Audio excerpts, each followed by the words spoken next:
I just went out like into the hallway from the spare room, tripped over a fucking suitcase that was like lying in the hall from yesterday. Just tripped over it in the dark.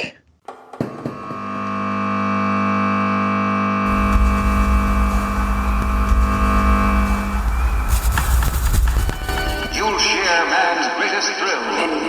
And tried and failed.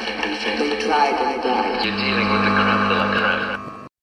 Hello and welcome to episode 23 of the Scratchcast, the Biannual music podcast.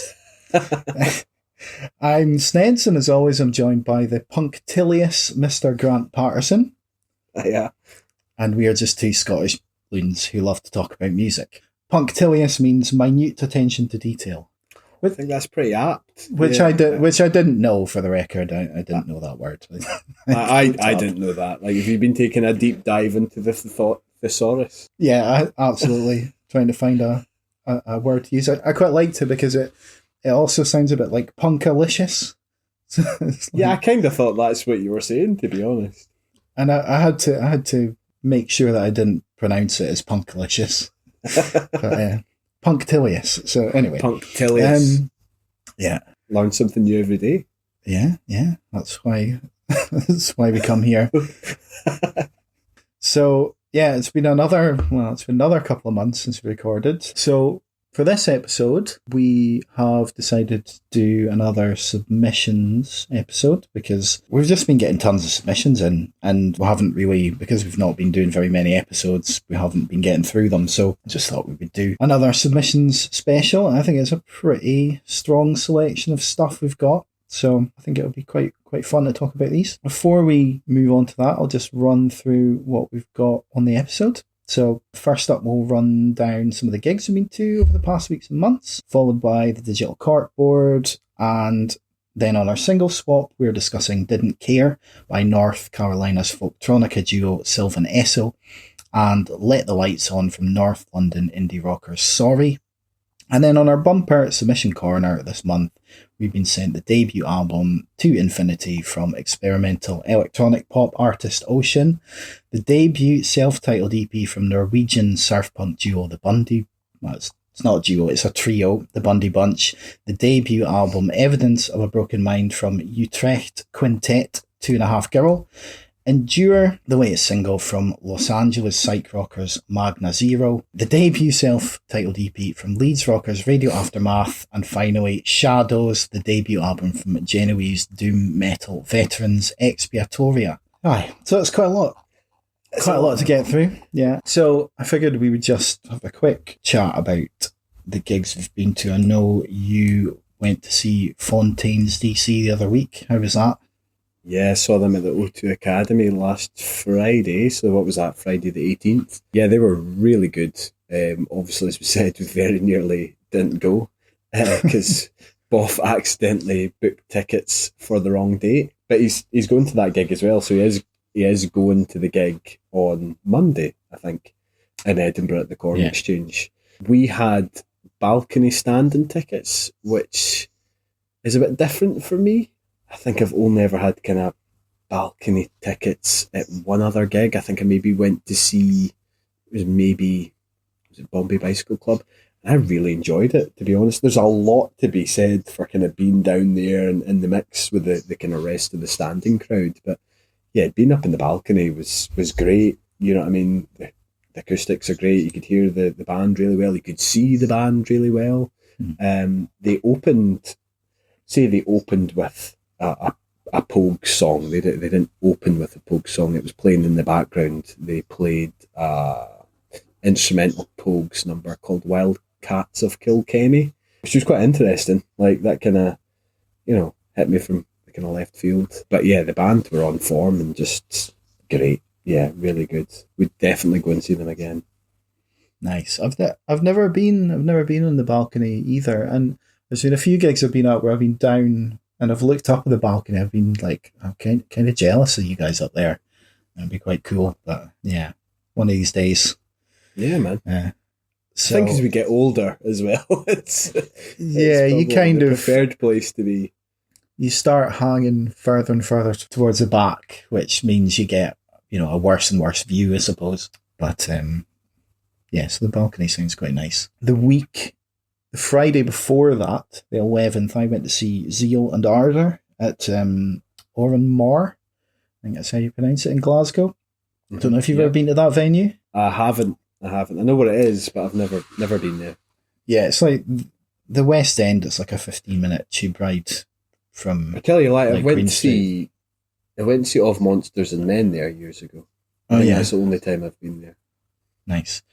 And well, I'd never been. I don't even know what it looked like, and I kind of rocked up, and it's like this like amazing looking church, and I was there like in the evening, so it's all lit up really nicely, and I was like, oh cool, this is going to be an awesome venue. So I kind of walked up to the front door, and the boy at the door's like, here for the gig? And I'm like, yeah, I'm here for the gig. He's like, oh, round the corner, like down into the basement. I was like, oh, you kind of go downstairs, don't you? Aye. So I was going to see like a black metal crossover band, so that's the basement is probably the best place for that. So Nice. so it was quite good. Really impressive looking venue, and the basement was all right, nice enough for a basement, and reasonably Good basement. reasonably like not a tiny venue, but not a huge venue either. But so Zeal and Ardour, they're like I said, they're a black metal crossover band, but it's black metal crossed with like soul music and like the sort of sounds of the Underground Railroad. So like like black protest music. Like Oh right, if you think of something like like Wade in the Water, like those kinds of songs were like chain gang music. So it's really interesting, very very heavy, but also really really like melodic, and like you can sort of get involved with the use of these chants and stuff like that. So really cool band. And so the support act was supposed to be a band called Harriet, who are like a sort of really monstrous kind of industrial metal band from the UK. But they had to cancel the rest of their tour. I think they were all got sick. They didn't specify what they got, but presumably it was COVID. So they had to unfortunately cancel the rest of that tour. And then 2 members of Zeal and Ardour were also missing for the same reason. So the whole kind of shtick of Zeal and Ardour is this kind of chain gang vocal. So you've got multiple vocalists kind of joining in with these chants. So 2 members gone. Those kind of chants were sort of left to a kind of backing track. And they didn't explain that to begin with. So it's a bit like, oh, it's a backing track. And then the front man could have explained this has happened. And it's like, well, we could either have cancelled the gig or we do it with 3 remaining members. But to be honest, it was still fucking awesome. They played I think they played for about an hour. So like sort of 20 odd songs. So really, really, really impressive. Like just, yeah. So if that sounds like your thing, like really, really heavy metal with some really sort of melodic parts, then definitely try and see Zeal and Ardour. And, I feel like I would want to see them again, but I feel like I definitely need to see them again with all 5 members just to get the kind of full experience. But that was ace. You'll share man's greatest thrill. And tried and failed. They tried and died. You're dealing with the crap de la crap. Cool. So let's just move on to the digital corkboard then. It's a short one. I just threw in a few things that I thought would be interesting to talk about. We actually got sent this by Mothman and the Thunderbirds. We talked about their album Into the Hollow back on episode 17. And we were both pretty impressed by that. But they've just dropped the end of October. So it just dropped about a month ago now. So they've dropped a 4-track split EP, which is called Mothman and the Thunderbirds versus World Eaters. So there's 2 tracks from Mothman and the Thunderbirds and 2 tracks from World Eaters, who they're kind of like a bit more of a death metal band. They've got a pretty good song on there called The Siege, which is really good. And one of those Mothman and the Thunderbird tracks is called Rusty Shackleford, which is probably their heaviest song yet. It's got a bit of a kind of new metal sort of Slipknot vibe to it as well. So that's definitely worth checking out if you like that album. But Rusty Shackleford, that's a really cool song. What else we got? Valdo, they have just released a new album last Friday, I think it was. So if you liked any of Valdo's other stuff. We obviously talked about Sophia, their album. That was way back on episode 12. Or their follow-up, Nostalgia Regalia, which I think came out last year. Yeah. So I think it's definitely worth checking out. They've got a new guitarist who kind of just adds an extra dimension to their sound. And if you've heard, we talked about Cali Line briefly before. There's another song called Propaganda Machine. So if you've heard either of those singles, you'll probably get the idea of that kind of new guitar element. So I've had a wee listen to it. I would definitely recommend it. So if you liked Sophia or any of that other stuff, then yeah, go and check it out. And finally, another one we talked about a little while ago is the band Equal Frequencies. Talked about their album Karma back on episode 19. And they've just... Oh, yeah. They've just released a new album called Something Is Coming. And that was just came out at the start of November. Quite a similar sound to Karma.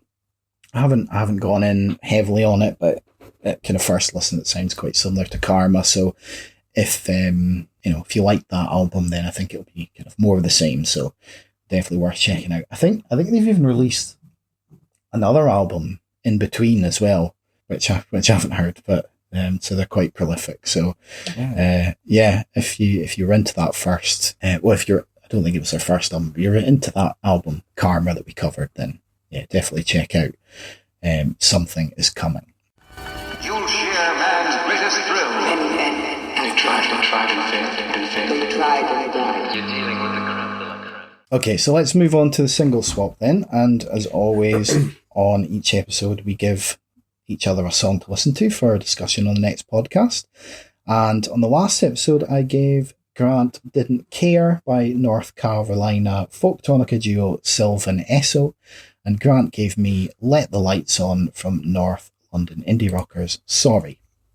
So, do you want to start off with Sylvan Esso then? Yeah, absolutely. As Snedds said, he gave me Didn't Care by Sylvan Esso. I feel as if the singles that we've given each other this time round are quite similar, like unbeknownst to us, but yeah, I think they're quite a good match. I think it's quite appropriate. So Didn't Care, it was released on the 24th of July earlier on this year, there or thereabouts. And as you said in the last episode, Snedds, it was one of the singles released from their newest album, No Rules Sandy, which was released on the 12th of August earlier on this year. They're an American electro-funk pop duo from Durham in North Carolina, which consists of Amelia Meath and Nick Sanborn. The band themselves formed in 2013, and they're actually a couple. And they got married in 2016, which is pretty cool. The song itself is just under 3 minutes long, kind of 2 minutes and 44 seconds. I've described it as being an immediately uplifting and catchy song. It's just a lovely, kind of bright and shiny single. Actually, I think further down here in my notes, I've described it as possibly being a perfect single. I really enjoyed it. The song itself opens with Meath's bright vocals, which accompanied with kind of pulsating electronics, a few samples of hand claps cleverly kind of thrown in there, a really fat bass, kind of vibey keyboard frills and flourishes, which is accompanied by some really interesting vocalizations on the track. Like there's times where there's clearly been an effect put on Meath's voice, and they kind of use it almost part of the kind of overall musical arrangement, which I kind of really enjoyed, and I found that a kind of really hooky element in the song. There's also an epic, albeit brief, kind of Paul Simon-esque "You Can Call Me Al" bass flourish at around the kind of 2 minute 10-second mark, which I enjoyed that very much. But I really enjoyed it, man. I thought it was spot on. Nice. I don't really remember how I came across Sylvan Esso. I don't know. But I just heard these kind of vocal melodies and bursts of synths, and I was hooked straight away. And I've compared them, I think, on the last episode a little bit to Tongue. There's some similarities, I suppose. I think there are other songs by Sylvan Esso that sound more like Tongue than this does. This is a bit more sort of sugary, a bit more poppy, I would say. And yeah, those vocals are just so catchy. They go kind of from a sort of speak singing style to more kind of high pitched poppy singing, and yeah, it's just the vocal hooks. There's a particular moment in the first verse that goes, "I was busy playing shows, you were busy wasting your time, but I kept on wanting to call and you kept picking up." I'm not doing the hooks on that justice, but they're brilliant. Like, But they're there. Yeah. but they're there. It's so good, and I think this song like is about like a new relationship where the singer isn't really sort of feeling it. They're sort of saying, yeah, they kind of, yeah, I don't know. They're trying, I think they're wanting it to be more than it actually is, perhaps. Yeah. Yeah, I never actually thought that much about the lyrics, but then now that you say that, I can kind of see where you're coming from. So I suppose with that in mind, the reverse could be said for the single I gave you. Possibly, yeah. We'll talk about that in a bit. I don't think I went into the lyrics enough on that one, but we'll talk about that. So yeah, you talked about the sort of "You Can Call Me Al" kind of bass. I've sort of described it as these sort of bubbling bass licks that crop up throughout the song, and a sort of pecking kind of picked guitars that they kind of combine with these flares of synths and you know, obviously mentioned the vocals before, and it's just a really memorable single. I haven't gone in on the album, but there's a couple other singles, Sunburn and Your Reality, that are both pretty cool as well. So yeah, I've given this an 8 out of 10. That's exactly what I've given it, man. Yeah, a strong 8. But I did say, you know, it is almost well, I feel bad by saying it's almost the perfect single. It is a perfect single. You know what I mean? It's great. You know what I mean? It's immediately memorable. Yeah, you hear that and you're immediately going to be like, well, let's have a listen to the rest of the album kind of thing. So definitely. So that was Didn't Care by Sylvan Esso. I thought you were good and old, but I didn't hold you in my mind. But I kept on wanting to call and you kept picking up. I didn't care, and I couldn't feel it in the air. But nothing happened when I saw you, when I learned your name. Cool, I'm telling you, girl.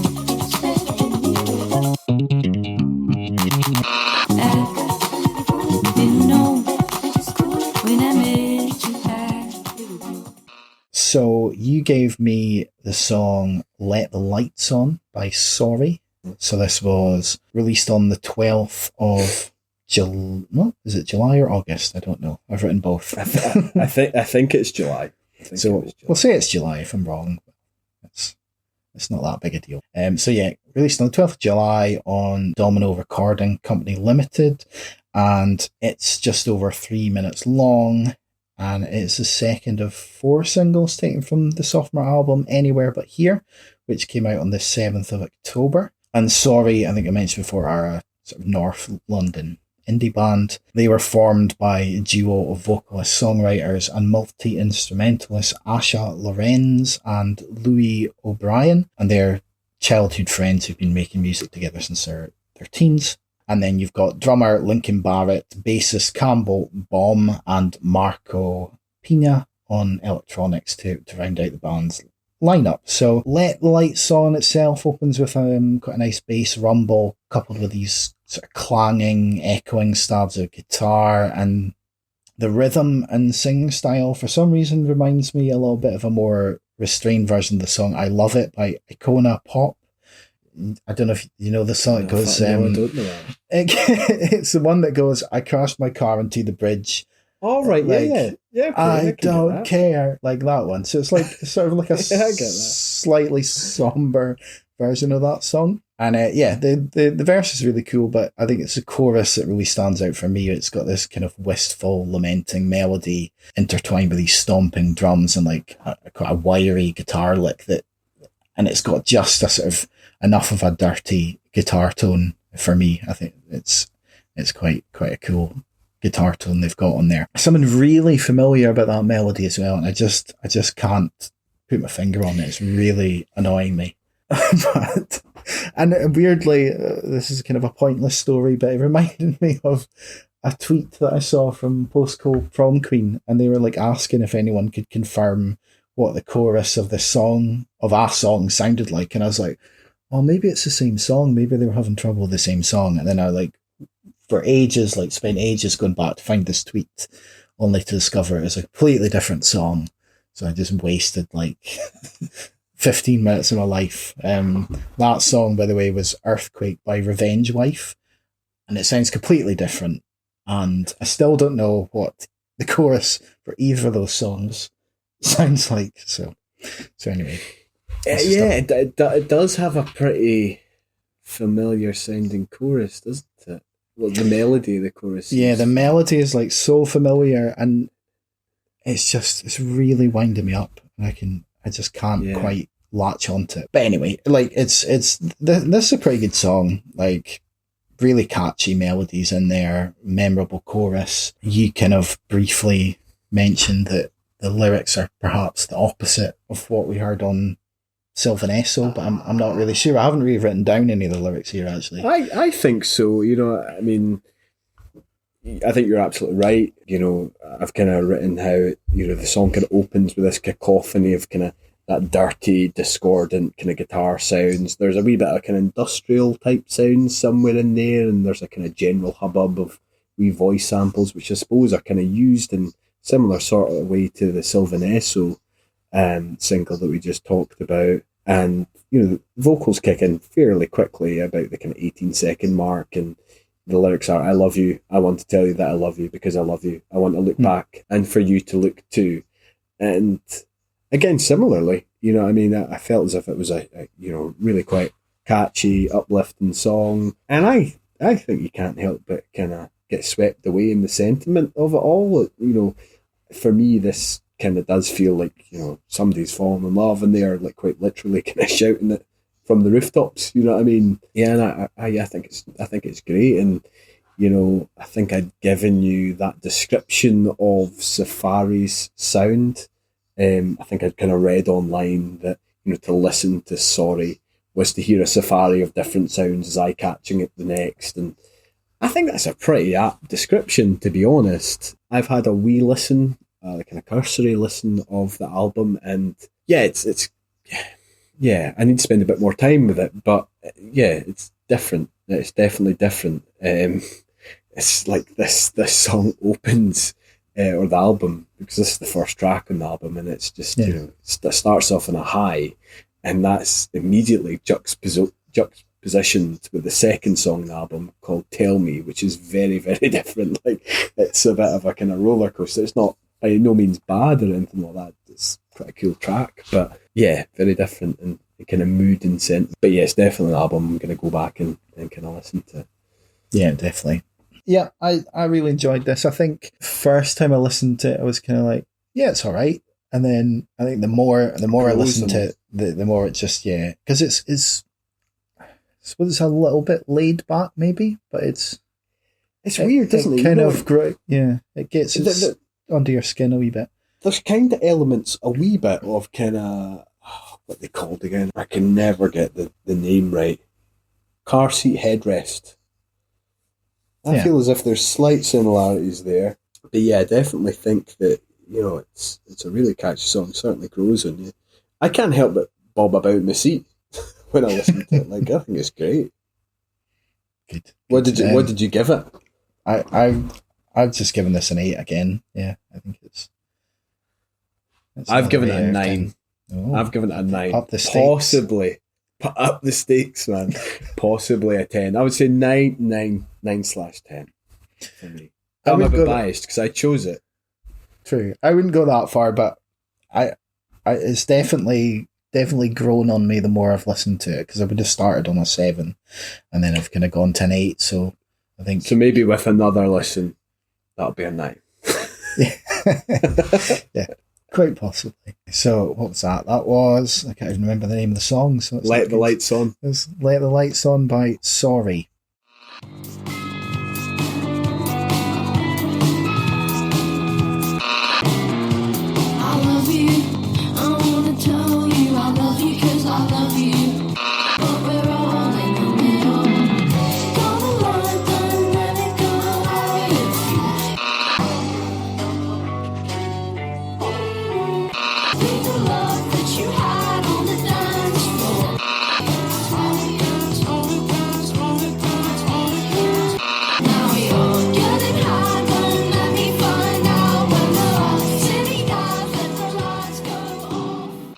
are you going to give me for the next episode then?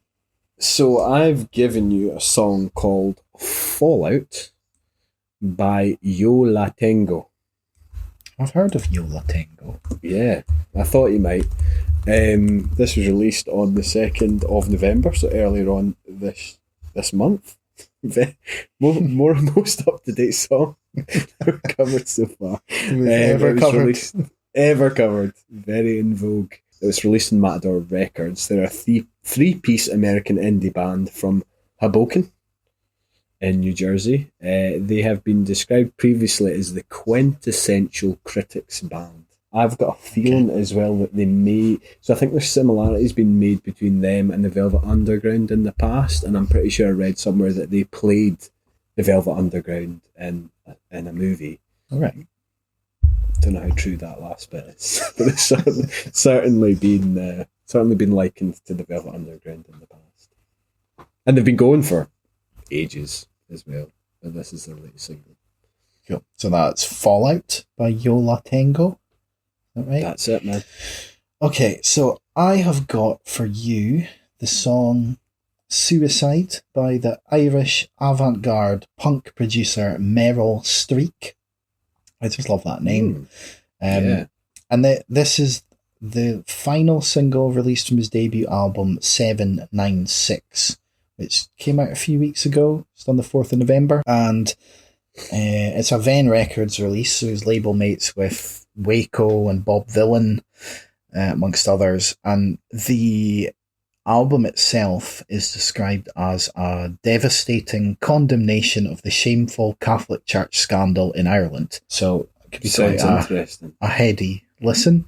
But this song in particular, there's some similarities with the likes of Idols and Fontaine's DC. So yeah, I thought it was an interesting track. So it'd be good to hear your thoughts on that. So that was Suicide by Meryl Streak. Perfect.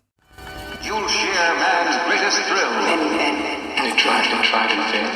They tried and died. You're dealing with the creme de la creme. Right, we're now on to Submission Corner, which, as I said before, this is a bumper submissions episode. So this is where we discuss and review the albums, EPs and singles that bands, artists and indie labels have sent us directly. So if you're listening and have something you'd like us to hear, then you can send it over to us at headscratcher@outlook.com or direct message us on Facebook, Instagram and Twitter. So let's just crack on in the order of release, which I think is O-SHIN. Yeah. So this is the album To Infinity, which is the debut album from German-born Stephanie de Boer, who performs as O-SHIN. And according to her Spotify bio, O-SHIN means time for a good cry in Japanese, which is it's quite interesting. So if you're looking for O-SHIN, it's spelled in all caps O-SHIN, and To Infinity is the number 2 in Roman numerals / the infinity symbol. Yeah. Was that your little impression? That was me doing infinity. Like, yeah. That's quite hard for the uninitiated. For the uninitiated. When you pretend you're wearing glasses. So, and I think the album is like, in name at least, it's like a follow-up to the EP, which is called 1/Infinity, which came out in 2018, which for the record I haven't listened to. So this album came out back in August on Galaxy Cat Records.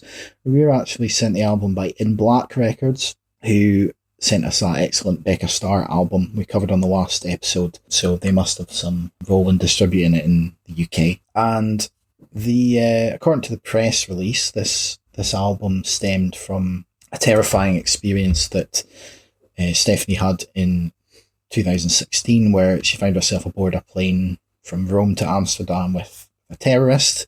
I did try to find a news report on this, but I couldn't find anything. But regardless of that, it's an interesting incident to kind of spark the writing of an album, and she's kind of said that process kind of helped her cope with the feelings that were going through her mind at that time. And there's actually quite a lot of positivity in the music here, I would say, given that sort of subject matter. subject matter, yeah, absolutely.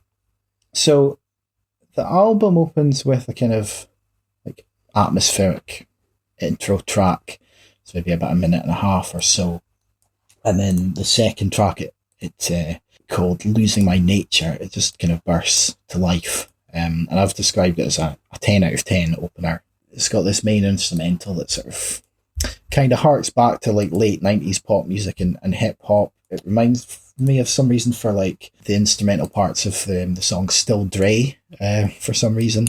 Okay. It's got these kind of muted guitar chords, and I just find them like irresistible. And the vocals are quite childlike, but they're really catchy. There's a little bit of similarity with, I've said Arlo Parks. I don't know if that's strictly true, but I think there are some similarities in there, maybe in the sort of style and delivery of some of the vocals here. Yeah.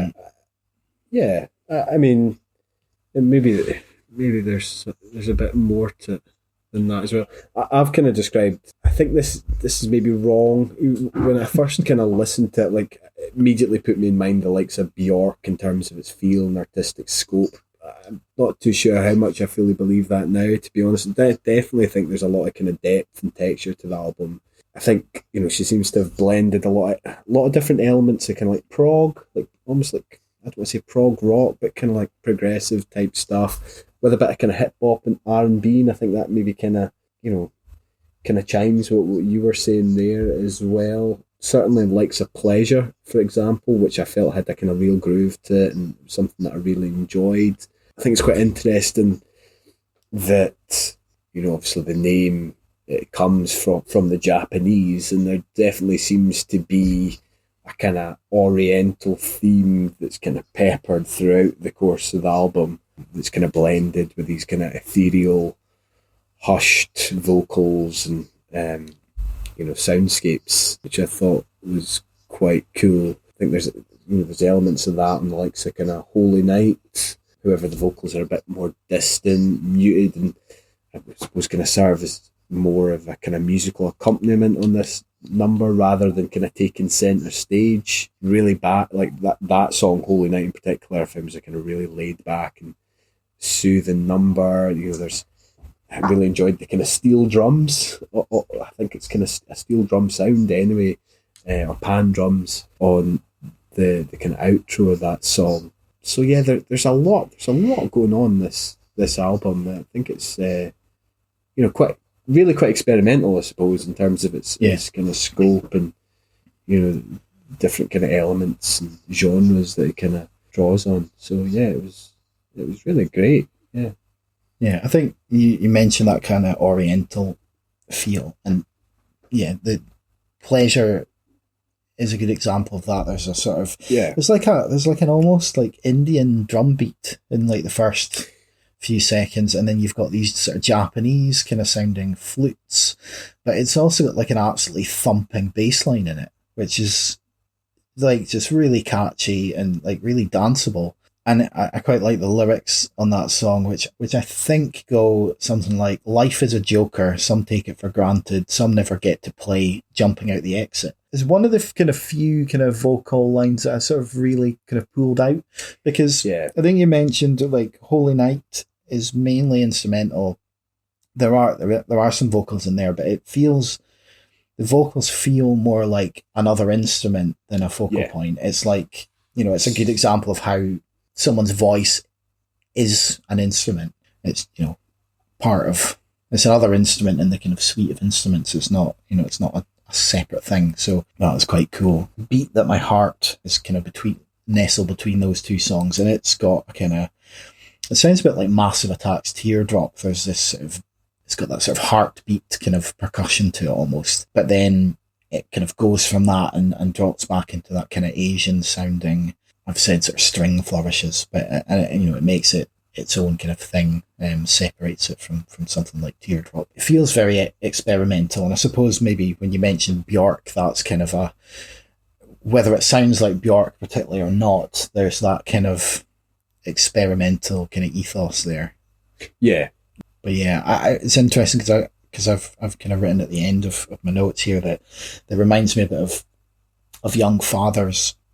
And I think it's that I think it's that same kind of experimental kind of ethos that they have, where it's not quite hip hop, it's not quite pop music, it's just kind of its own thing. Yeah. I mean, there's not a lot that sounds like Young Fathers, and there's not an awful lot that sounds like this either. No, I mean, it's the same with another kind of track that kind of stood out for me was "Love Me Like Warm Water," which again, if you spend time with you kind of. If you spend enough time with it, rather, you pick up something new every time. Again, great deal of depth and texture to this. If you listen carefully in the first opening seconds, you can hear samples of kind of drops of water accompanied with a clever reintroduction of kind of hand claps, which continue throughout the track. Vocals on this track are a bit more pronounced on this number. And I don't know if you felt this way as well, but I kind of felt as if there was almost kind of hints of a kind of country influence as well, which... not like straight up like Dolly Parton type stuff, but I don't know what it was. That's the kind of vibe that I got, which didn't find off-putting. I thought it was good. I thought it was interesting. Yeah. What other tracks kind of stood out for yourself then? Well, I would have picked out "Love Me Like Warm Water" as well. That's easily one of the best songs on the album. I'd say the next track, "Visitor," is really, really good as well. It's got these kind of powerful electronics, and it kind of builds to quite a strong vocal crescendo that says something like, "Someday we'll go through the door, we'll reach the shore." And that kind of gets topped off with these kind of whining string sounds. That's a good track. And I think the closing track's really strong as well. "Silence Is My Nature." Mm-hmm. It's got more of that kind of Asian mysticism about it. There's a double bass in there somewhere as well, I think. Yeah. And then sort of these bending kind of picked guitars and more of those hand claps that you sort of hear on "Love Me Like Warm Water." And I think it's quite slow and measured, but it's a really strong closer. Yes, I think like "Silence Is My Nature," if I remember correctly, as you said, I've written opens with a turn of those kind of oriental sounds, that kind of oriental mysticism which you just talked about there. A really slick kind of double bass, which I loved. I've got a feel that there's a wee gourd in there somewhere as well, which was quite cool. You mentioned that kind of picking guitars. I've kind of mentioned them being kind of like noodling, spacey guitars. But the outro to that song definitely feels as if it kind of steps up a gear a little bit, and I kind of took on a bit more of a kind of dancey type feel to it, which I thought it was great. Yeah, there's so many sort of subtleties in all the different kind of instrumentals and things all over the album, and it just it rewards just multiple listens, because it's just one of those things you just hear different things every time you listen to it. Yeah. Which is always a sign of a really good album. Yeah. I'd quite like to see her live, actually. I'd like to see... Yeah, I think it'd be a really immersive experience. You could just imagine the sound kind of washing over you. I think it'd be really cool. I think there would be a lot of musicians on stage, I think, because... Totally. There'd have to be to recreate that type of song. Yeah. I think I read somewhere that the songs are kind of created over quite long periods of times with like lots of different sessions and stuff. I'm not sure where I read that, and I haven't written it down, so I might be talking shite, but I'm pretty sure I did read that somewhere. So that's quite interesting, the way that those kind of slightly disparate elements are kind of layered up in this sort of dynamic way. So yeah, I think that would be a very interesting experience live. Yeah, definitely. So in terms of rating, my man, I have given this a very strong 9 out of 10, I think. I think there's maybe it's a really crap criticism, but I've just sort of said, like, I didn't really pick out that many kind of vocal bits to like sing along to. It maybe washes over me a little bit much, but I don't think that's really that big. I've given it an 8, and my reasons kind of similar to yourself. I just felt as if I maybe needed to spend a bit more time to kind of pick apart the lyrics. I would say, yeah, definitely a strong 8. I mean, it's proper top tier stuff. Yeah, because I mean, those, the couple of sort of lyrics that I picked out I only really picked those out on maybe like the third listen or something. Yeah. So, there's probably a lot more to dive into there. So, a very good album, no matter what way you put it. Absolutely. So, okay, so that was To Infinity by O-SHIN.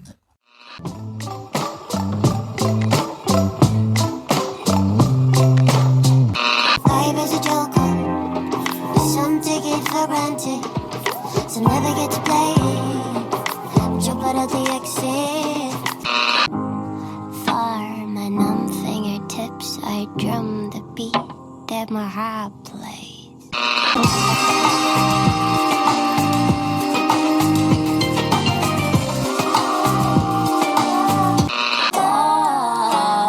I'm tender, I'm trapping it like there is no limit. Your water of the sea, not a home. Someday when it goes through that door, we'll reach the shore, and I will always keep you.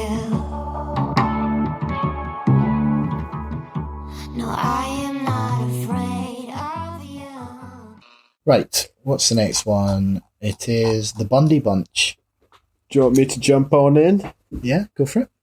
So, yeah, as Snedds just said there, it's, the second submission we've got is The Bundy Bunch and their self-titled EP. This was released on the 25th of August, earlier on this year, on In Black Records. It contains 5 songs, approximately 12 minutes and 50 seconds long, so, blink and you'll miss it. It's over in jig time. The band themselves are self-described as the fastest band in the West. They're a 3-piece lo-fi indie outfit from Kopervik in Norway. I'm sure I have probably butchered that. It's not Bergen they're from. I'm pretty sure it's... Well, I don't know. Well, they're from Norway anyway. They're from Norway. They are from Norway. The first song on the album, Postman, immediately struck me as sounding like it could have been a kind of twisted B-side from the Beatles off something like Revolver or the White Album. I mean, I've written here in my notes here that the vocalist seems to be channeling some proper McCartney vibes. However, it's a bit of a kind of Frankenstein's monster of a song. It feels in part a bit of a kind of lo-fi, sludgy, almost slacker number, and in other parts you get this sense of urgency and a real sort of frenzied desperation, which is kind of coupled with these kind of swirling, shouted gang vocals towards the kind of end part of the song, which kind of leaves you with the impression that you might ever so slightly be losing your mind. And I thought it was quite interesting because, like, I was writing these notes and kind of, when I write my notes or when I'm recording, poor Kerry's normally like sent away upstairs. So I went up to make sure she was all right and that, and hadn't completely abandoned her. And I was kind of speaking to Kerry about it, and she was like, "Oh, who are you listening to just now?" I was like, "Oh, I'm listening to a band called the Bundy Bunch," and she's like, "Are they serial killers?" Like, obviously Ted Bundy, and I was like, I wonder, like, if that is like, if there's maybe something in that, like if this is maybe in some way deliberate, because like I had said to her, like, this song feels like a Beatles song. And she's like, sure, yeah, sure. Is there not some sort of connection between, Helter Skelter and Charles Manson? And I'm like, maybe. Like, because I'm probably reading a bit too much into it, but certainly I don't think the lead vocalist, sings in that same sort of way again over the course of the EP.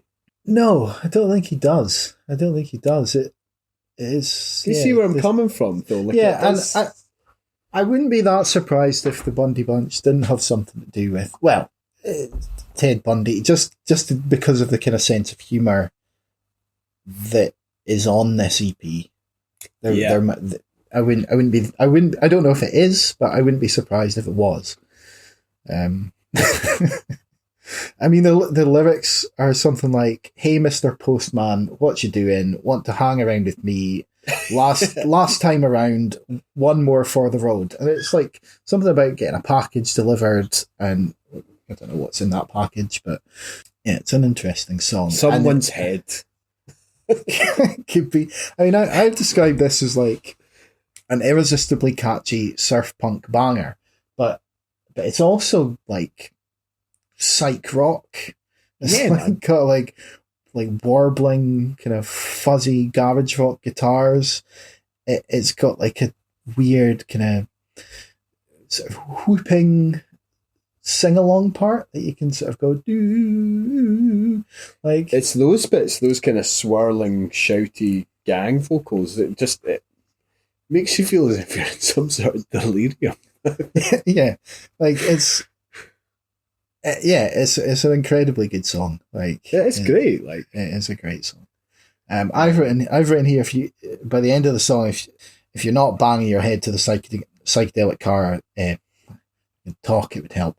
If you're not banging your head to the psychedelic guitars by the end of the song and singing along, then you clearly hate fun. Fact.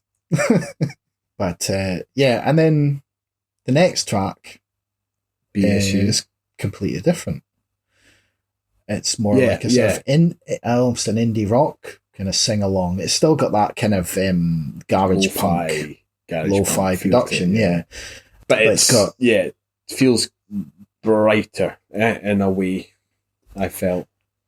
Yeah, and it still kind of like stomps along and drives along, but it's interspersed with these kind of slower bits that I've described as like sort of high school dance moments, like a slow dance kind of moment, like almost a waltz type thing. There's quite a cool guitar solo in there. There's some other memorable lyrics. My last hangover hasn't ended yet, and I feel no shame asking strangers, can I bum a cigarette?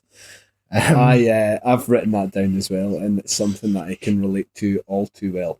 Yeah, absolutely. And it reminded me kind of a little bit of sort of like mid-noughties indie bands. I've said something like the Rakes, and then I went back and listened to the Rakes, and I was like, it doesn't really sound like the Rakes, but that's what it reminded you of. That's what it reminded me of. Because I thought it was like, this is a bit like something like 22 Grand Job or something like that, and it's like it's nothing like that. But I mean, I'm kind of jumping ahead here, but POS, Piece of Shit, which is the fourth track on the EP. Yeah.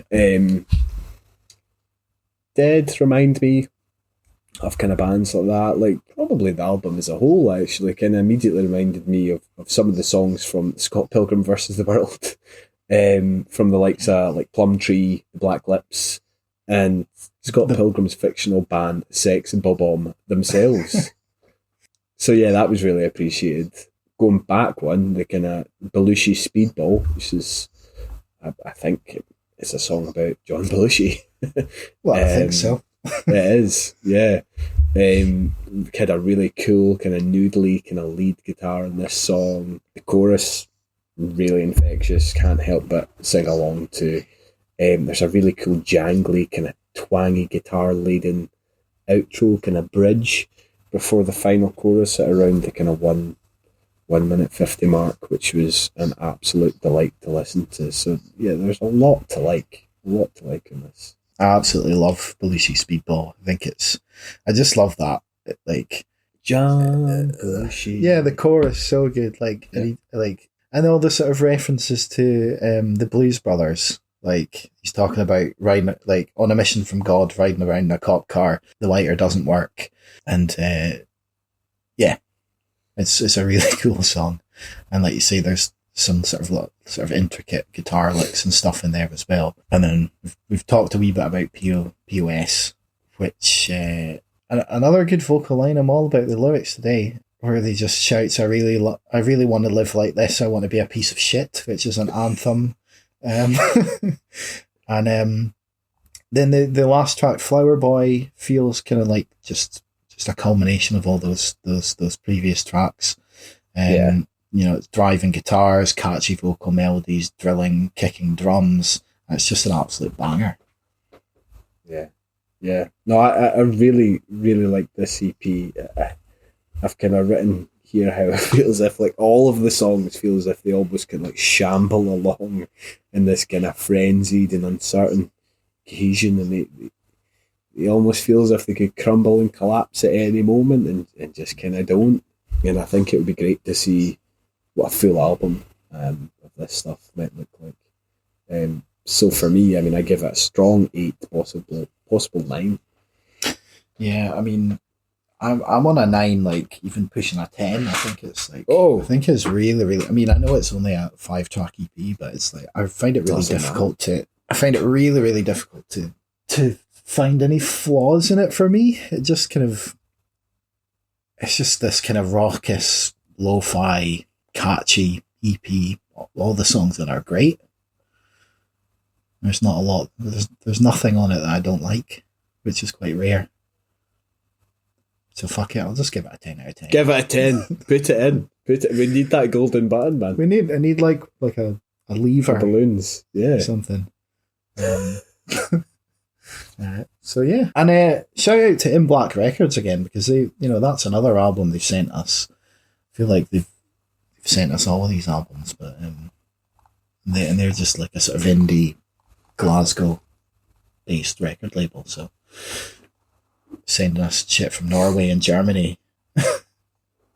Pretty fucking cool. Yeah. So yeah, that is the self-titled EP from the Bundy Bunch. It's going in. It's going in.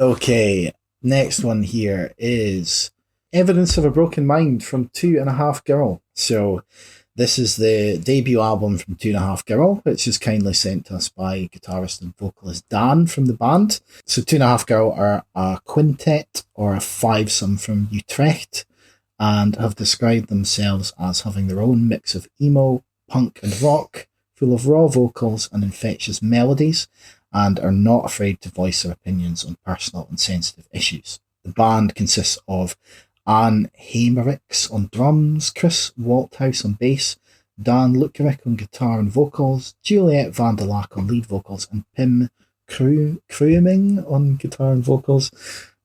Apologies if I've destroyed those names. So, first of all, I'm really glad they've sent us this, because I don't know if we would have heard it otherwise, and spoiler alert, it's fucking excellent. Yeah, it's fucking excellent, man. Like, out of all albums I've listened to this one the most. It's pretty amazing stuff, The album's pretty aptly named, you're absolutely right, in your kind of description about the subject matter and stuff like that. They don't shy away from dealing with some pretty kind of heavyweight issues such as relationships, sexuality, struggles with mental health and stuff like that. But the musicianship, the production, everything about this album is proper top tier stuff. The first 2 tracks in this album, 80 Minutes and Fire, yeah, it just hits the ground running. The lead singer's Juliet's vocals, so commanding that it kind of really prompts you to kind of really sit up and listen to, they're, as you said, they're raw, they're angsty, they're visceral. It's just, it's great. Like, as I said, everything about this album is just fantastic. The guitars is something else that kind of really stuck out for me. There's so many kind of wee hooky parts that, it's some really interesting kind of hooky parts that just stick with you and really enjoyed. Yeah, I think those the sort of lead female vocals, they make the hairs on the back of my neck stand up. Absolutely. On that first track, 18 Months, when they kicks off. Shouldn't see coming.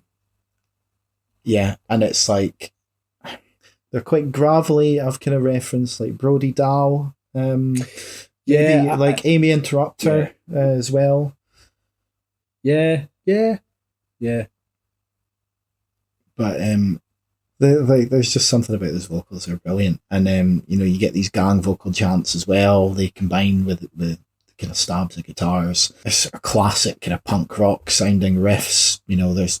There's bits of like it's like there's emo, post hardcore, punk rock, pop punk, some alt rock, maybe a bit of like metalcore and hardcore on there as well. It's just all these kind of I've listed like a whole bunch of bands that I've heard bits of. Like there's bits of Paramore, The Interrupters, Sum 41, Lit, Phoenix TX, Newfound Glory, Blink-182, Rubin, Every Time I Die, Lacuna Coil, Funeral for a Friend, Linkin Park, Tusky, Wabina Galore, Sleeping with Sirens, Rancid, The Distillers, Millencolin, 3 Days Grace, AFI, 4 Year Strong.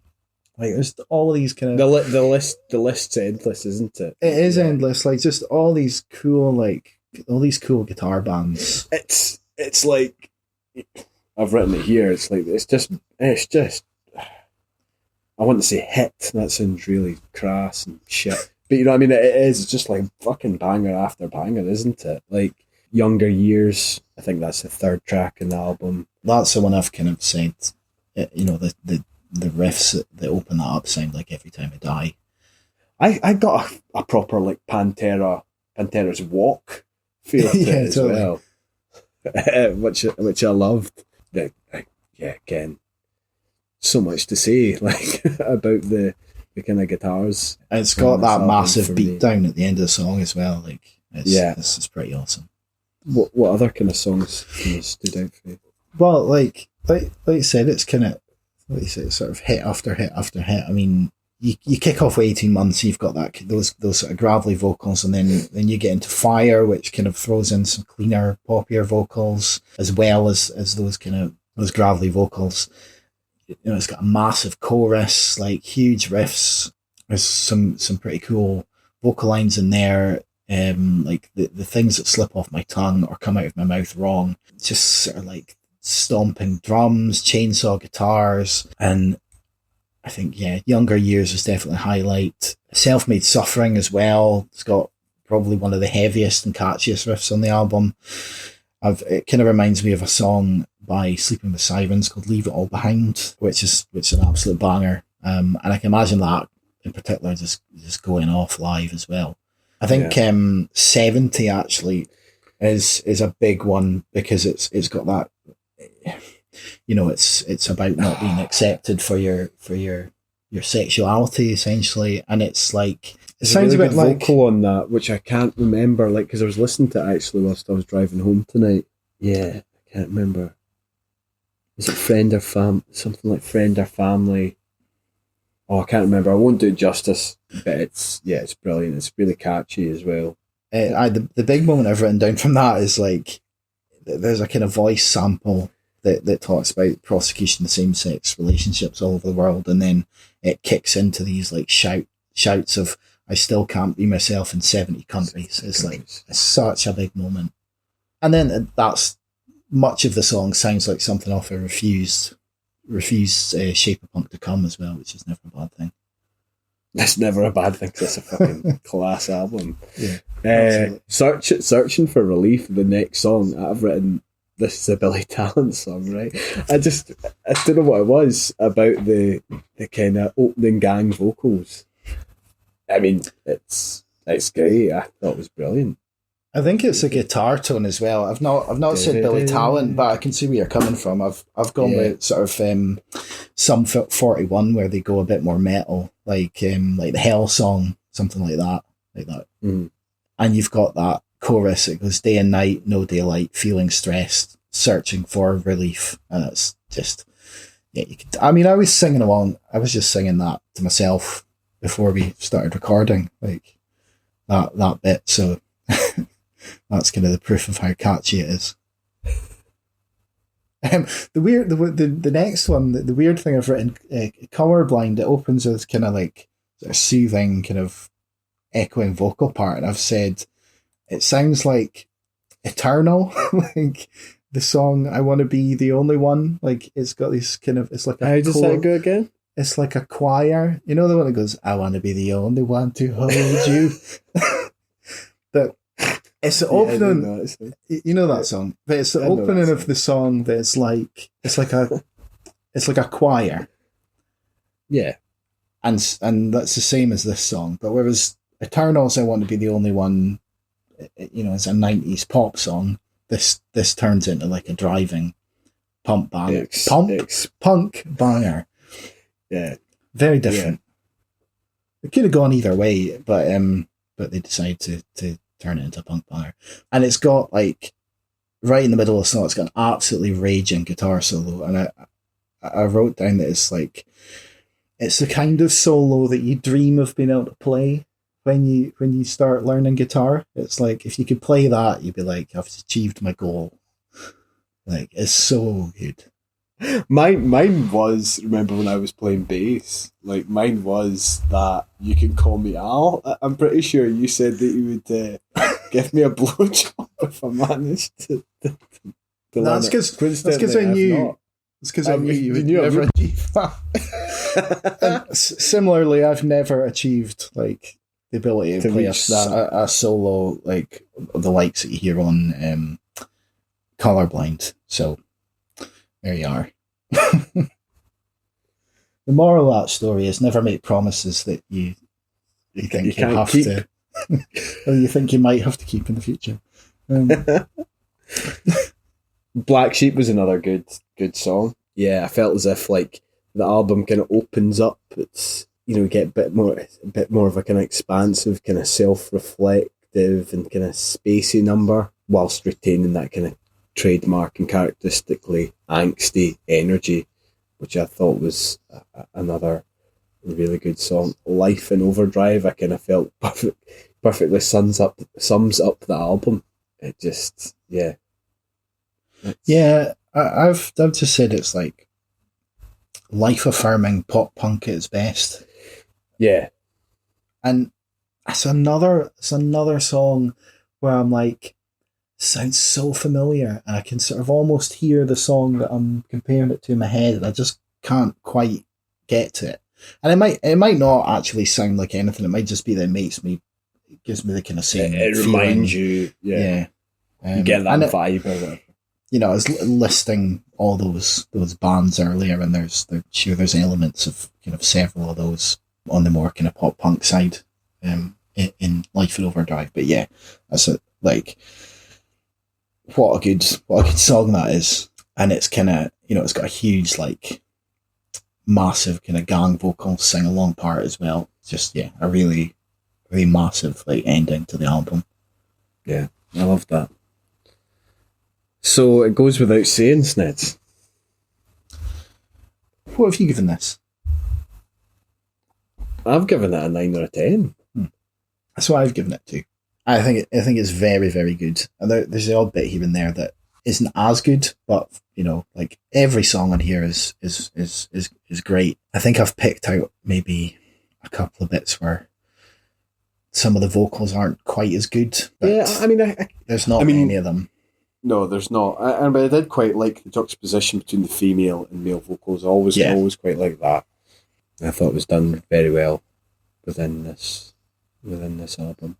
Yeah, I think there's maybe a bit. I think it's on Practice What You Preach. There's a wee bit like one of the sort of vocal melodies on there is a little bit weaker. But this is like, yeah, there's not a lot to criticize on this. I mean, if you like this kind of music, like obviously you'll fucking love it. Obviously, if you're not into this kind of stuff, then you're just gonna like, I'm not listening to that. But if you grew up on this kind of music, or you're into this, like even the slightest bit, then this is like a really like wonderful example of this kind of music, definitely. Is it going in? I don't know why I'm doing that. Is it going in? Is it going into the 10 out of 10? Well, we both give it a 9, so yeah, I said 9 or 10. Did you? No, I said 9 or 10. But we'll go with the common consensus.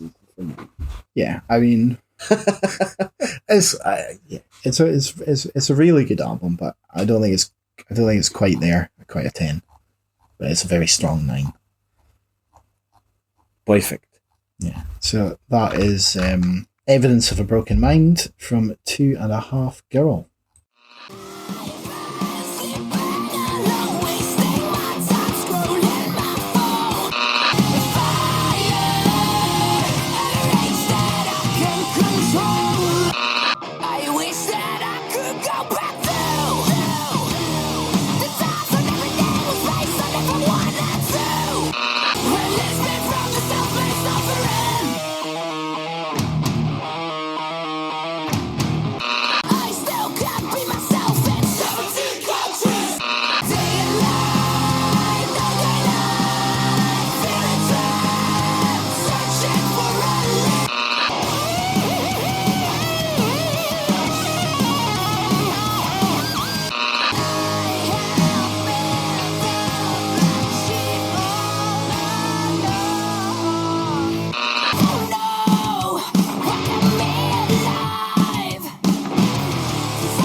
Right. Do you want me to do Magna Zero by Endure?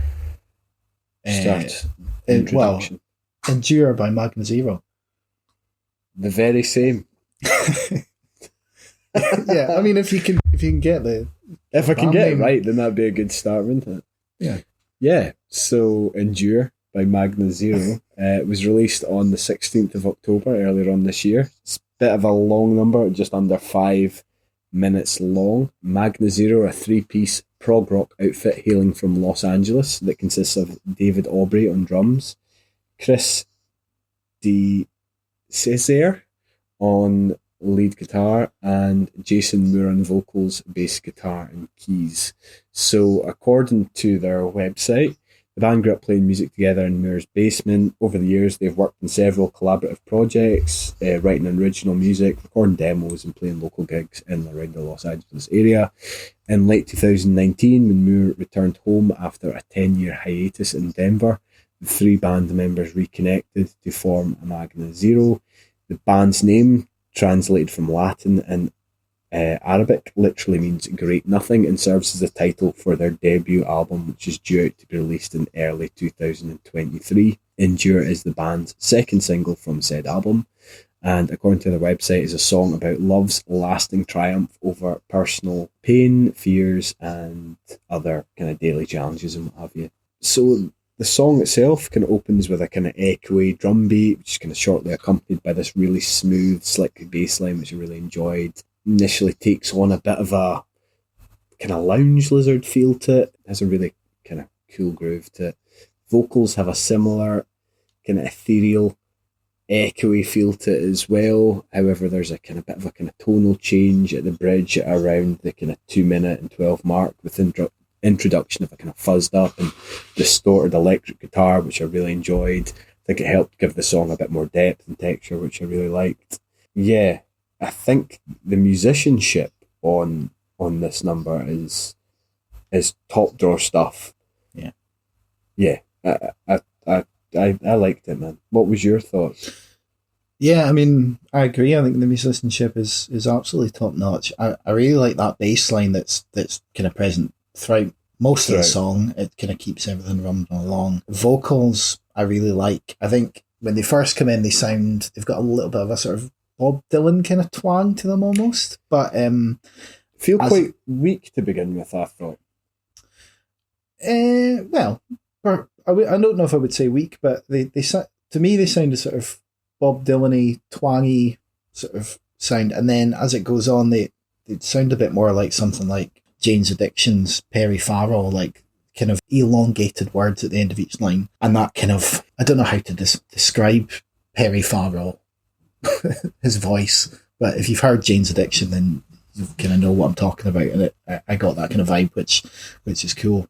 And I like the sort of far away effect on the guitars, and you can almost imagine like the band performing like outside in a desert with like a star, with a sky full of stars above them or something, something like that. Like the song kind of paints a picture of sorts.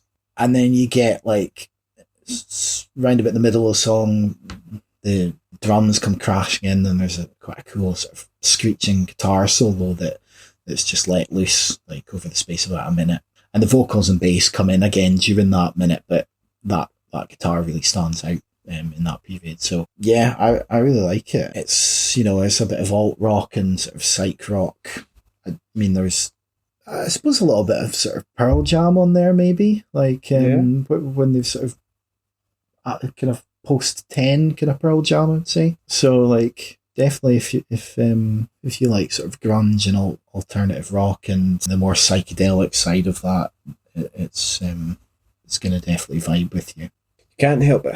I don't know, like I said, I feel as if it does have a kind of real rhythm or really groove to it. I couldn't help it. I was like listening to it like this. I was writing my notes, just kind of grooving along in the seat. I think, it's kind of mentioned there about the kind of drums, like the crashing drums. Like every now and again you'll be hit with this really interesting kind of drum fill or flourish, which I really enjoyed. Yeah, it's good stuff, man. Yeah, definitely. I mean, I made a bit of an arse with this because it's actually, the band actually sent us the song, their debut single, We Are All. But when I looked it up, like Endure was out, so I was like, oh yeah, it's Endure. But they actually sent us We Are All. So, which is another pretty good track as well. And they've actually just dropped a 4-track EP a few days ago, I think, maybe last week, which includes We Are All and Endure on it. So I haven't dived into it yet, but I think it would probably be a pretty cool EP. But yeah, really, really good musicianship. I enjoyed the vocals quite a lot. Yeah, definitely right up my street. I've gone for an 8 out of 10 for this. Yeah, well, I've given it a 7 or an 8. Nice. Okay, so that was Endure by Magna Zero.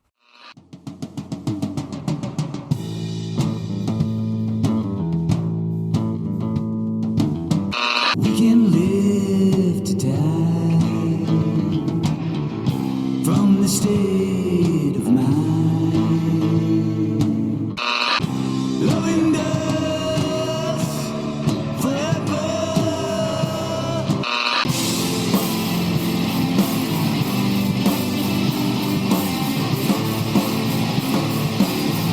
Cry these bitter tears to heal my wretched fears. Love's the only way to find my peace from all this pain. Okay, so the next one is the self-titled EP from Radio Aftermath. So this is the debut EP from Leeds-based rock band Radio Aftermath. The band have cited influences like Jamie Lenman, Biffy Clyro, Black Peaks, Alexis on Fire, not Alex is on Fire. It's a common mistake that I nearly made. Alexis on Fire, La Dispute, and they describe themselves as balancing aggression and melody with some deliciously delectable hooks thrown in for good measure. So, I mean, straight away that sounds right up my street. Yeah.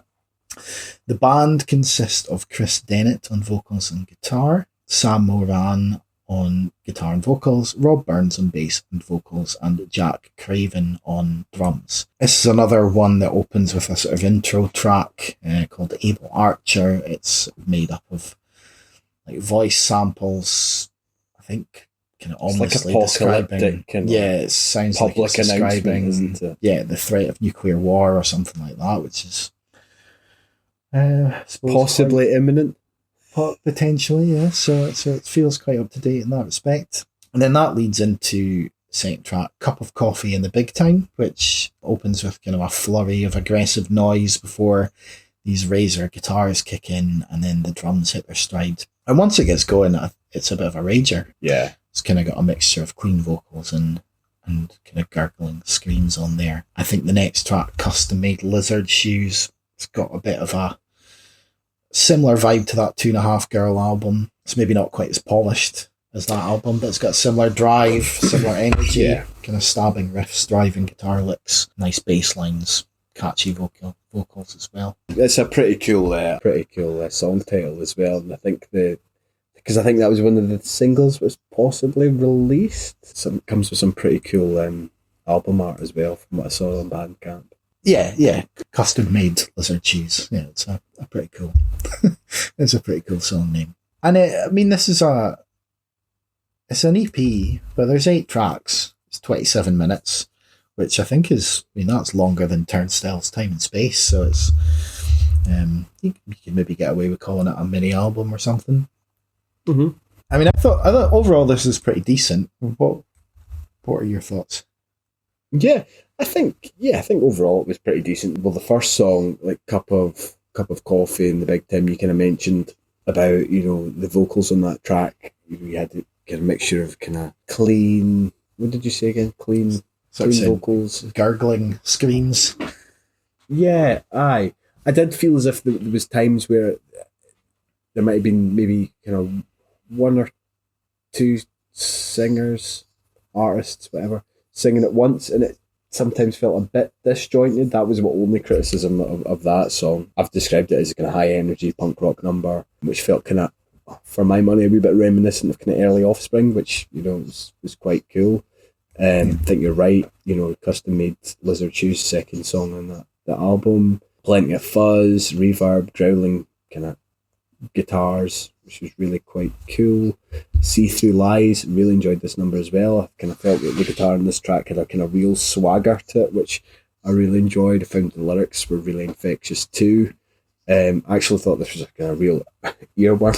Found myself kind of singing along to it. There was a part as well where they executed this kind of really good, kind of quite loud dynamic, which is obviously quite cool, quite something that I quite enjoyed. You and All of Us opens with a pretty gloomy kind of bass grunt, which is accompanied by another sample of, sounds like kind of, as I said, like a kind of public service announcement. Kind of felt a bit reminiscent of Charlie Chaplin's The Great Dictator speech, but possibly less hopeful and uplifting. Kind of towards the end of that song, it kind of really ramps up a gear, treated with some kind of squealing guitars that sounded a bit like sirens, and ends with this voice sample that says something along the lines of the annihilation of you and all of us, which is obviously where the kind of title for the track came from.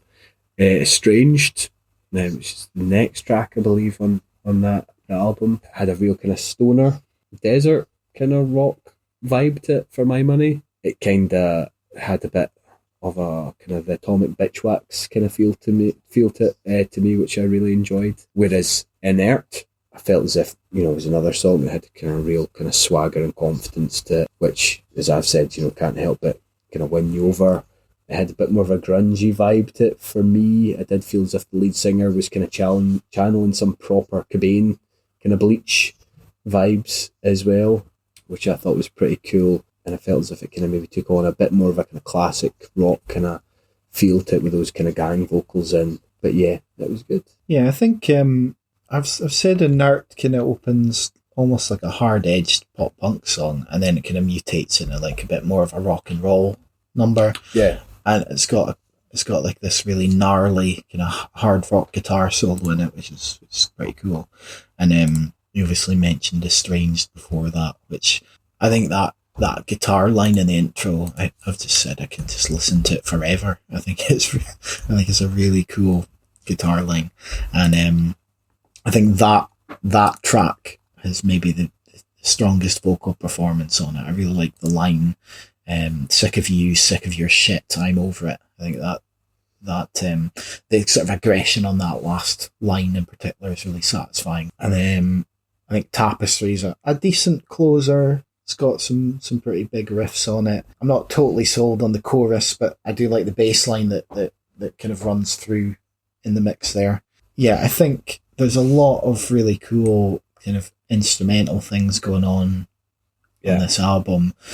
Lots of reverberating guitars, chugging riffs, big crashing drums. I like you said, there's a sort of quite loud dynamic. I think You and All of Us has that kind of soothing melodic instrumental at the start, and then by the end of it, it's like, it becomes really heavy when the song closes out with all these squeals and drum crashes and stuff. So I think there's a lot of cool stuff going on. I just think that throughout some of the vocals are a bit wobbly, maybe a bit shaky. Yeah, and I suppose that's maybe where, it kind of goes back to what I was saying about sometimes it just feeling a bit disjointed a wee bit. Yeah, but I think it's a debut EP, but I think if they can nail that, then they're on a winner.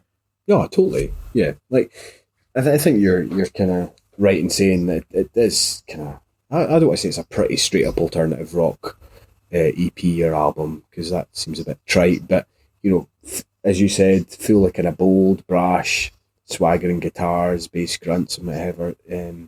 There's a lot of wee interesting moments on this album. I do quite like all that stuff to do with the kind of the voice samples and me too. public service announcements. I think that's quite cool. I would like to see a bit more of that, actually. I would like to see more of that kind of You and All of Us type tracks. Yeah. So I think, there's a few points here and there, but they're pretty minute compared to the amount of positives that there are there. Yeah, absolutely. It's pretty decent. So I've gone a 7 out of 10 for this. Yeah, man. I'm the same. It's a good score. Yeah, strong score. Looking forward to hearing more from them. So yeah, that is a self-titled EP from Radio Aftermath.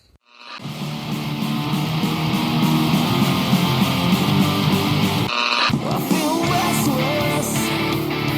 My heart inside of my chest. I've got something inside my head for you.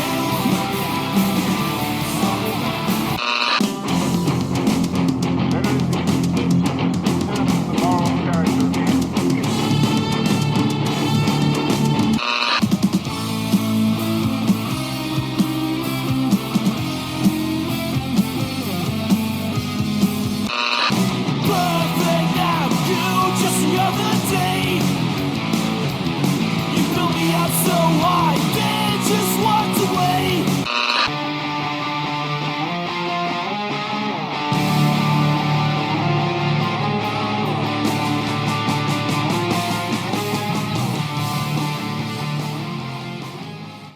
Okay, so this is the debut album from heavy metal veterans Expiatoria, who hail from Genoa, Italy. We were sent this by our friend Enrico Maloney from the band Icatan, who recently joined Expiatoria on drums.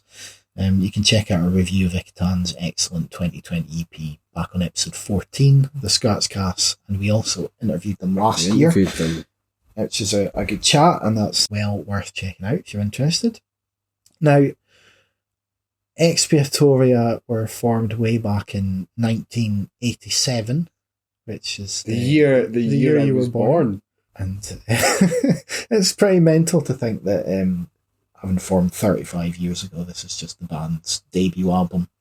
I think they have released a few EPs and things over the years, and there have been kind of various different lineups, but yeah, I think they've changed lineups a few times. yeah.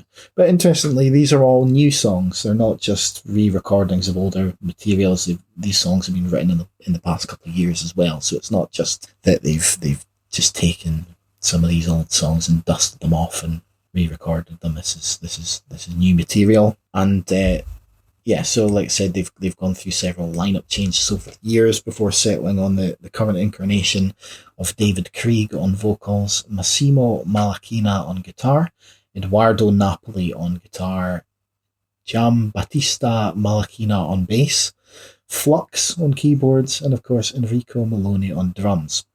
Although I think it was a slightly different lineup again that actually recorded the album. Yeah, because is it not a Stefano Caprilli? I don't know why I put an accent on there.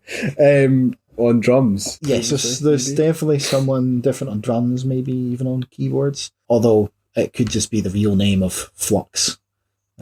Sure, that's not his Christian name. Anyway, so in describing their sound, the band have name-checked the likes of Merciful Fate and Candlemass, and just generally describe themselves as old-school heavy metal and prog. I'm not super au fait with either of those bands, but there's a few other kind of bands in the mix out we'll touch on as we go through each of these tracks, because there's only there's only 6 tracks, although they are all really long. The album's 43 minutes, roughly. Yeah. With just 6 tracks. So I think with the exception of track 5, they're all at least 7 minutes. Or one's maybe just under 7 minutes, but they're pretty much all 7 minutes or more. One of them's nearly 10 minutes. So, these are very long songs. So if you don't have an attention span, then it's not the band for you. And I think it's fair to say that, as well as that being long songs, they're dense. They're dense, atmospheric, brooding songs. All the type of thing that you would expect from this type of band. Yes, it's like, it's they're saying old school heavy metal, but it's sort of, it's doomy, it's proggy, yeah, it's gothic, and that gothic sound kind of includes the subject matter of the songs as well when you sort of dive into some of the lyrics. And then we were going to record this a week ago, and exactly. We were going to record this a week ago, and I'd done all my notes except for this album, and had like 1 hour before we were going to record, and I hadn't listened to it, and I was going to try and listen to this and take some notes, and then try and record the podcast. And you can't. We were both like, that's madness. Impossible. Complete madness.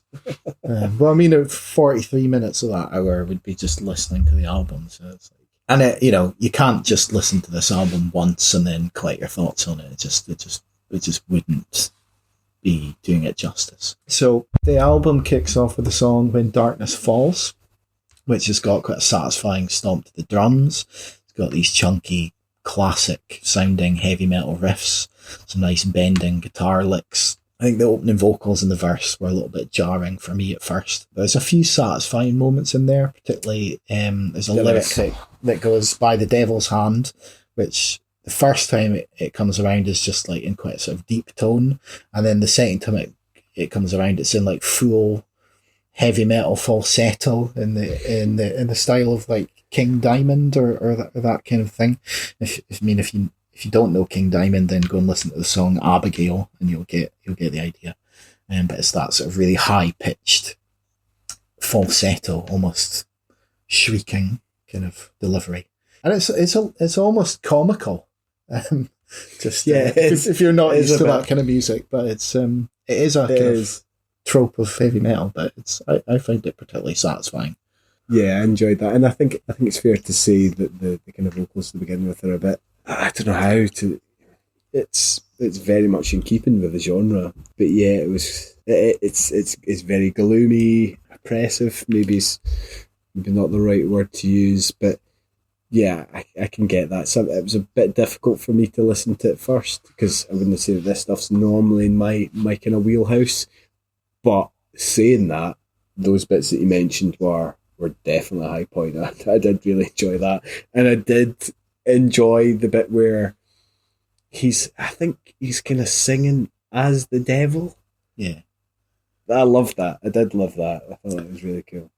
Yeah, I couldn't quite work out some of the words, so I found there's a lyric video on YouTube. So I found the lyrics for that part. So I found it really good, and it's delivered almost like a Hammer horror film. You can imagine like Peter Cushing or Christopher Lee delivering those lines like as the devil, and it goes when the shadows creep. I'll do it in the voice. I don't know if I can do the voice. When the shadows creep over the landscape, when the clouds I can't do it. When the shadows creep over the landscape, when the clouds veil the face of the moon, when the wolfen hour draws near and the mortals dream about me, or something to that effect. That's pretty good, man. That's pretty impressive.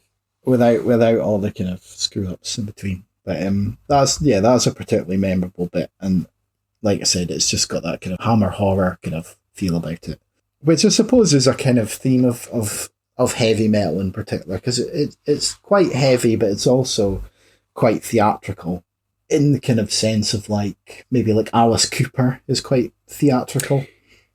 Yeah. And that continues straight away in the beginning of Ombra or Tenebra Part 2. Yeah, which I've said in my notes, again, another really long number. I don't know if I've got this right, but it's just under 10 minutes long. Yeah. 9 minutes, 37 seconds. Opens with that gloomy horror movie-esque organs or keys. The song opens up at around the kind of 1 minute 45 mark with Italian lyrics. Yeah, I think they might be. Yeah, so I kind of did a wee bit of reading about what ombra means, because it's called ombra tenebra part 2. So ombra means shadow or shade, or according to Google Translate, in the Veneto dialect means something else, so entirely. A little glass of wine, however, I think it's pretty safe to say that, it most likely means shadow in this context. Yeah. So I think the title, when translated, means shadow, darkness, wall, or dark, something like that anyway. Again, has that kind of gloomy, kind of oppressive feel, kind of similar to the first track. However, again, quite like, as I said, when we've kind of been discussing some of the other artists that we've covered this time round, there's the introduction of female vocals on this number, which again, really enjoyed that kind of juxtaposition, and I felt as if it complemented Craig's kind of vocals really well. Again, it almost felt as if it was 3 different songs in a way. I mean, that's just kind of the nature of prog, and having a song that's nearly 10 minutes long. It's got to change, or it'll just get boring. Mm-hmm. But yeah, I thought that you've got that sort of classic horror theme in the opening. It sounds a bit like sort of Phantom of the Opera or something like that. Like you can imagine it played on organs. Yeah, it's got that kind of sound, and then it kind of moves into this quite demented sounding clean guitar piece, and it reminds me a bit of Metallica's Fade to Black. It's got that sort of classic tone that you don't really hear as much in like modern metal, and it's just a tone that I really love. And the guest vocals, I think her name's Rafaela Canguero. They were a real highlight. They're quite haunting vocals, and then there's some really good guitar moments later in the song as well. I've mentioned Metallica. I think I don't mean in terms of like thrash Metallica, like speed Metallica. Just some of the guitar tones and some of the riffs and things. I think there's maybe parts of kind of Iron Maiden in some of these songs as well. And I think there's like hints to sort of symphonic metal and operatic metal bands like sort of Queensryche and Demons and Wizards, or like Blind Guardian. Like these are all kind of weird bands that I was listening to in my teenage years. But I think Expiatoria kind of managed to pull it off without kind of flying up their own arses, which I think some of those bands suffer from. But it's all very gothic and sort of demonic and quite theatrical, but a little bit over the top at times, but not too much. So you've got that sort of 10-minute opus, and then the next track, The Wrong Side of Love, it's got these kind of fuzzed up chugging guitars, got an infectious stomp. There's a pretty cool riff around the sort of 2-minute 20 mark, and it's got this kind of evil scream of cold as ice. I just like the way that's delivered. And there's some dueling guitars in there, but a minute later, and there's sort of quite a crazy solo around the 4-minute 45 mark as well that really stood out on that track. Track 4, 7 Chairs and a Portrait, was a standout for me. It kind of reinforces those gothic horror themes this time. It actually has those kind of creepy horror movie organs. Church bells. Yeah. There's quite a fun sounding guitar lick. It comes in at one point, and the drums kind of go sort of double time, I think. It's almost like blast beats. Yeah, I did feel as if that was a bit too short-lived for my liking. Though I'd like to have seen a bit more of that. I'd agree with that. And there's a pretty awesome guitar solo about halfway through. Works quite well with the vocals when they come back in as well. And another guitar solo near the end. I mean, there's fucking just guitar solos all over this album. And the lyrics on this song, I mean, on the album as a whole, the lyrics are quite vivid if you dig into them. And I mean, I've not really done that on all of the songs because I don't think I've listened to it enough to really get into them. But on this song in particular, the kind of the last portion of the song I really enjoyed, so I'm just going to recite the whole thing again. I'm not going to do the voice this time because it's screwed it up so badly last time. But it goes, effluvium of mystic fumes exalts this gathering of grieving players. Through the dark they brandish candles in procession like monks in morn. 7 chairs and a portrait of a lady dressed in purple and red. Weird black mass, ritual bizarre, which goals and meanings are unknown and unheard. One by one the acolytes, they disappear, abducted by the portrait, no trace of them, nor the house itself, just a dream within a dream of a sick and lost mind. That's pretty cool, man. Yeah. That's pretty cool. Yeah. And I feel like you could probably dig into the lyrics in a lot of these tracks and find sort of similar passages. Well, we've had that example from the devil on Himself. the track. From the devil himself on the opening track, yeah. I'm surprised it didn't strike me down when I was reciting that passage. He'll visit in the witching hour, man. Like, he'll visit at like 3 o'clock in the morning or whatever. That's when all those things happen, isn't it? He'll just be taken away. After midnight, taken away to the netherworld. There's actually a good line on the opening track. It's something like, I pledge allegiance to the things below. That's what it is. Yeah, I do remember that. I quite like that. So 7 chairs and a portrait was a standout for me. I really like that last sort of section. I think that is in the song earlier on as well, but I just like the way it ends because that sort of last. I think the final word, mind. So it's just a dream within a dream of a sick and lost mind. And I think the way the word mind is emphasised kind of like is it sort of punctuates the song in a certain way, which I quite liked. And then probably my favourite song is Asylum of the Damned. Asylum of the Damned. Which is weirdly the shortest song. But, and the brightest number on the album, purely instrumental from what I remember. At least initially, it opens with this kind of mellow panpipes and flutes, kind of floaty, ethereal sounding guitars. Does kind of feel as if it kind of allows the album to breathe a wee bit. But there's a saxophone in there as well, from what I remember. It's like an incredible saxophone solo on it, Grant. It's just it's just a big part of the song. I think that's why I like it so much. Because that gets more kind of frenzied and erratic as the type. Yeah, I did enjoy that. Yeah, and like I think I've listened to this album 3 times, and every time when it gets to that song, I'm like, yes. I think it's brilliant, absolutely brilliant.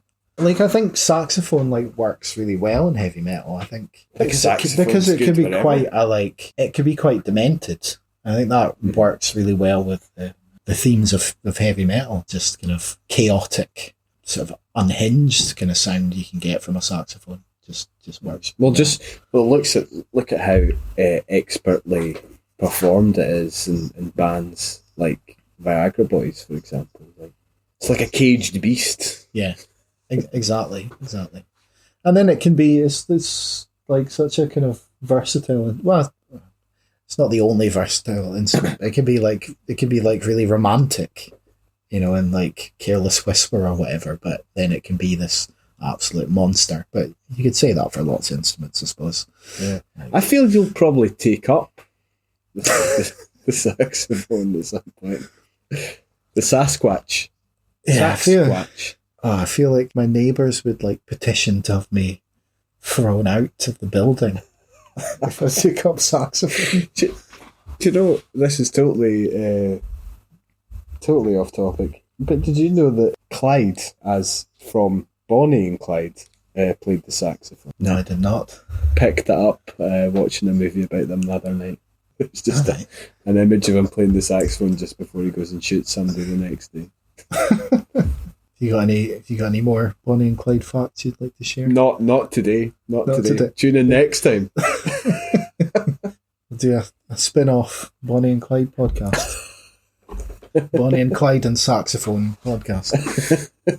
Right, let's getting back to what we're actually talking about. We've got the last track, album closer, Krieg, My Last Song. Yeah, so obviously there's been a number of kind of lineup changes over the course of the years. Is this him saying that he's possibly leaving, or is there a kind of backstory to that? I have no idea. I've no idea. I mean, like from the name, it kind of sounds like it, and I mean, when you listen to the song, it kind of feels like a journey. Yeah. It's I don't know. It brings back that sort of King Diamond falsetto vocal from the first track, which doesn't really you don't really hear it again after the first, that very short bit on the first track, and then it comes back here. So it feels like it's sort of closing the loop a little bit. But I don't know. I don't know what the significance of that song name is, but it's a good way to close the album. I quite like how there's quite a sort of plodding pace to the drums. The bass is quite grumbly. I like the clang on the Queen guitars. You've got the moody vocals. So I suppose it does feel a bit like a lament. But then you get those chugging guitars that come in after about 2 minutes or so. Really infectious. And then there's quite lots of like demonic kind of flourishes throughout the track. So yeah, I quite enjoyed that one. Good way to close the album. Yeah.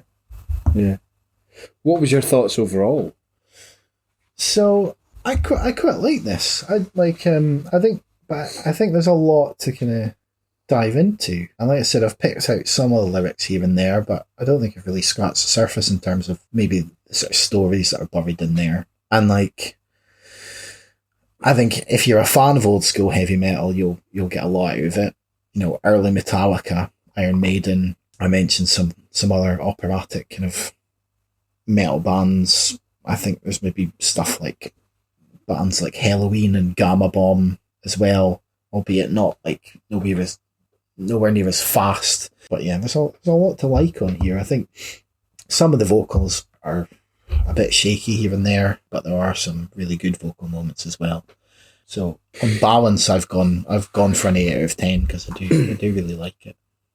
Yeah, I've I haven't given it a rating because I'm not 100% sure.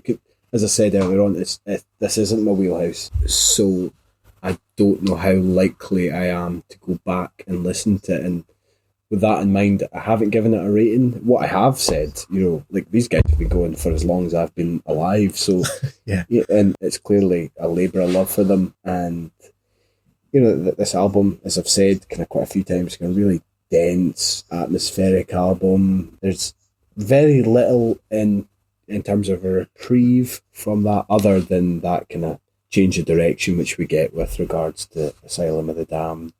To be honest, Asylum of the Damned, okay, we've got that kind of frenzied kind of saxophone with it being a bit like a caged beast, as we kind of said earlier on, but it certainly wasn't the beast that I was expecting from a kind of song title like that, to be honest.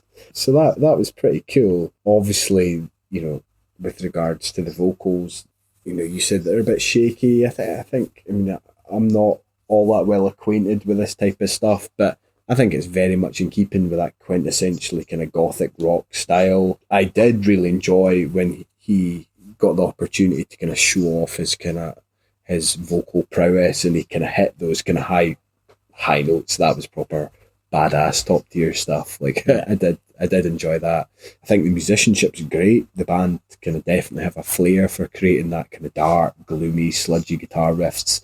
There was a few times where we kind of discussed it kind of ramping up a gear, and I can't remember what song it was, but yeah, there's been a few times where I'd just like to see a bit more of that type of stuff. But then in speaking to you, and you kind of pointing out the lyrics, like I like lyrics. I usually go in for the lyrics more than the musicianship sometimes. And I remember years ago I got well into like Edgar Allan Poe had like a big compendium of all these works. I've still got it somewhere, and I haven't probably sat with this album as long as I could have. I've, similar to yourself, and maybe only listened to it kind of 2 or 3 times, but I wonder if I was to spend a bit more time with it, I'd get a bit more of appreciation for the kind of wordsmanship, because I do like that. You know what I mean? Then you kind of reciting the lyrics from 7 Cheers and a Portrait was pretty cool. You know what I mean? That's kind of pretty poetic. Yeah. You know what I mean? Without sounding like a wank, like it is, isn't it? You know what I mean? It's cool. So yeah. I think I need to kind of spend a bit more time with it. But I'm I'm going to stand back from giving it a rating for those reasons, if that makes sense to you.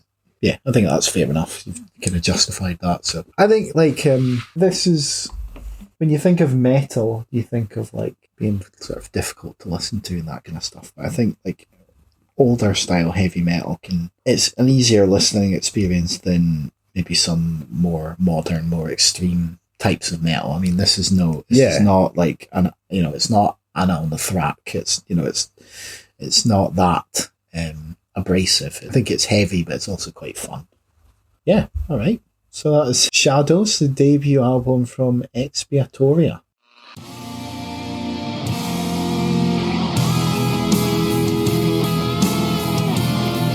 Where the shadows creep over the landscape.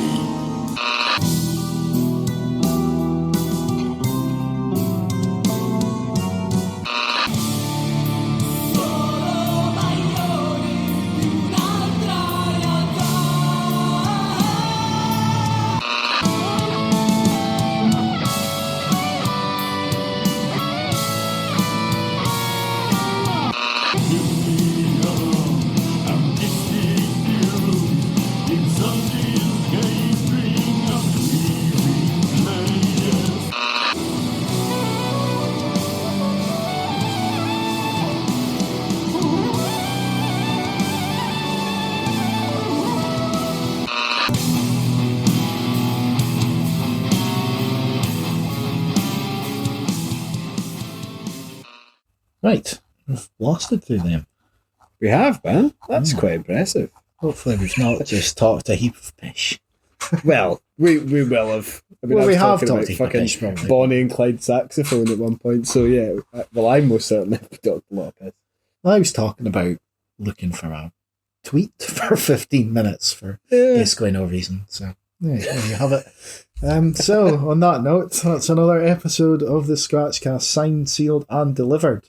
As always, please let us know your thoughts on what we've covered. And if you do like any of the bands or artists we've talked about, then make sure you send some love their way. If you want to support our humble show, then make sure you subscribe to the Scratchcast wherever you get your podcasts. Please leave us a nice review. This helps spread the good word. If you want to support us further, then you can buy Grant and myself a coffee at buymeacoffee.com. The link is in the episode description. If you like to be featured on Submission Corner, like all these lovely people that are on that we've talked about today, then send your submissions to theheadscratcher@outlook.com or message us directly on Facebook and Instagram at theheadscratcher or on Twitter at scratcherhead. Don't forget, you can also head over to theheadscratcher.com to find pop culture reviews, recommendations, alternative music playlists, interviews, and of course all the previous all the previous episodes of the podcast. Our alternative music playlist for September and October is out now. Some of our choice cuts are Past Life by Marlowe, Positive Place by Pulled Apart by Horses, Vilified by Conscious Root, Chattanooga by Rudy Zygadlo, Never Be Your Woman by Empress and Becca Starr, and Glasgow by Press Club. As always, there's hours and hours of other cool shit in there too, so make sure you check it out. Finally, if you made it this far, all that's left to say is thanks for listening, and as always, please tell your friends, your colleagues, your parents, and your pets. We'll catch you on the next episode. Bye. I never had to piss once, man. That's a record. It gives me that edge. That's what we're talking about. I kind of hoped we'd get through this episode without talking about piss. But, Stan, man, I'm afraid I had to get it in there somewhere. I was going to say we got through it without talking about Jamie Lemon, but that's not true. He was That's in there. not true. He was in I was there. going to say as well, I forgot to say that Aftermath, I'm pretty sure Aftermath released a cover of a Reuben song previously as well. Oh, did they? Oh, Yeah. Oh well. oh well.